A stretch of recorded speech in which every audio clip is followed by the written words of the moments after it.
গত কয়েক বছর ধরে আপনারা জানেন কানাডায় ভিজিট ভিসার নামে এখানে অনেক মানুষ এসছে এবং তারা এখানে অবৈধভাবে থেকে যাওয়ার চেষ্টা করেছে এবং তারা ডকুমেন্টও সাবমিট করেছে।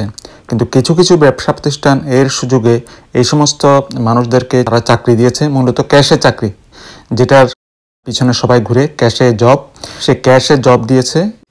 কানাডা সরকার এরকম 3টা প্রতিষ্ঠানের খোঁজ পেয়েছে যারা এই স্ক্যামের সাথে জড়িত, এবং 3টা প্রতিষ্ঠানই কানাডার অন্যতম বৃহৎ প্রভিন্স অন্টারিওতে, এবং অন্টারিওতে বেশিরভাগ মানুষ এসছে। সেই 3টা প্রতিষ্ঠানকে তারা ফাইন্ড আউট করেছে এবং তাদেরকে জরিমানা করেছে।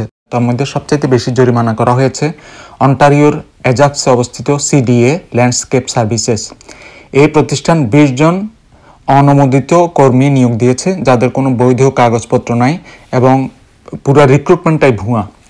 তো এটা কানাডার অন্টারিওতে অবস্থিত এবং টরন্টোর পাশেই একটা ছোট শহর অ্যাজাক্স, সেখানে অশোয়ার পাশে এই অ্যাজাক্সে এই প্রতিষ্ঠানটা এই কাজটা করেছে। এবং সিবিএসএ অর্থাৎ কানাডার বর্ডার সার্ভিসেস এজেন্সি তাদেরকে সর্ট আউট করেছে এবং সর্ট আউট করার পরে তাদেরকে ফাইন করেছে $4 লক্ষ, $4 লক্ষ কানাডিয়ান ডলার তাদেরকে ফাইন করা হয়েছে।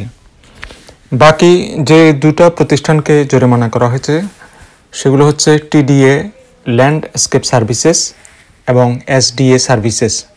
এরাও একই কাজ করেছে, অনুমোদিত কর্মী নিয়োগ দিয়েছে, অর্থাৎ যেটা সম্পূর্ণ অবৈধ। গত 28 ফেব্রুয়ারি মেইনলি এই 3টা প্রতিষ্ঠানের বিরুদ্ধে অভিযোগ আনা হয়।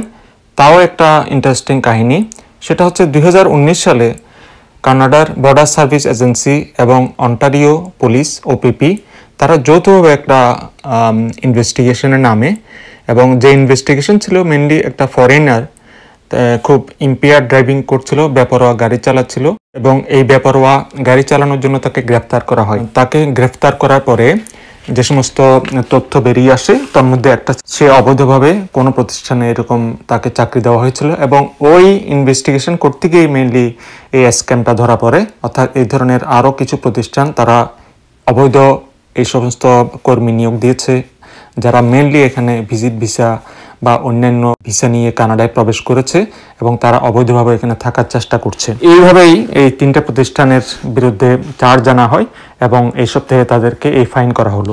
পুলিশ এই ইনভেস্টিগেশন করতে গিয়ে অন্টারিও জুড়ে প্রায় 700 জনের একটা লিস্ট পেয়েছে, অর্থাৎ 700 জনের যারা ইলিগ্যাল ওয়ার্কার এখানে বিভিন্ন প্রতিষ্ঠানে কাজ করছে এরকম একটা লিস্ট পেয়েছে।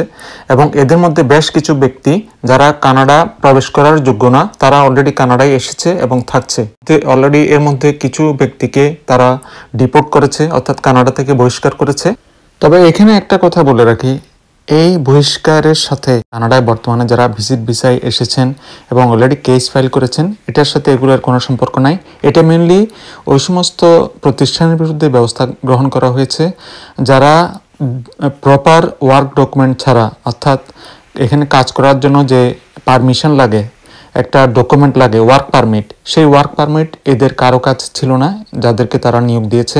এই জন্য মেনলি এই 3টা প্রতিষ্ঠানের বিরুদ্ধে অভিযোগ আনা হয়েছে এবং তারা অলরেডি প্লি গিলটি, অর্থাৎ দোষ স্বীকার করেছে, দোষী সাব্যস্ত হয়েছে এবং তারা কোর্টে অলরেডি দোষী হিসাবে স্বীকার করেছে এবং দোষী প্রমাণিত হয়েছে, এবং এই জন্য তাদের বিরুদ্ধে অন্টারিও সরকার অর্থাৎ কানাডা সরকার ব্যবস্থা নিয়েছে।